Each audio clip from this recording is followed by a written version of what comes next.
মাটির চুলায় তৈরি হাড্ডি ভুনা খেয়ে তৃপ্তির ঠেকুর তোলেন সবাই। আমি শিবপুর থেকে আইসা মাসের মধ্যে 2-3 বার এখানে এসে খাইয়া যাই শুধু হাড্ডিটার জন্য।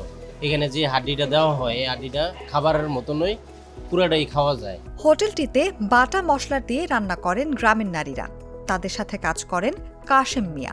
তবে মাটির চুলায় রান্না হয় বলেই এখানকার মাংস আর হাড্ডির অনেক স্বাদ। নিরালা হোটেলের পরিবেশ আর মাটির চুলায় রান্নার স্বাদ নিতে প্রতিদিন এখানে ভিড় করেন শত শত মানুষ। যারা এখানকার খাবার একবার খান তাদের মুখে সবসময় এই খাবার লেগে থাকে বলেও জানান তারা।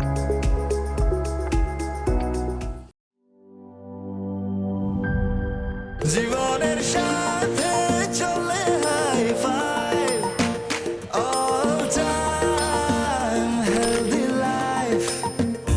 নিশ্চিন্তে খান, স্বাস্থ্যকর অল টাইম পান। All time healthy life.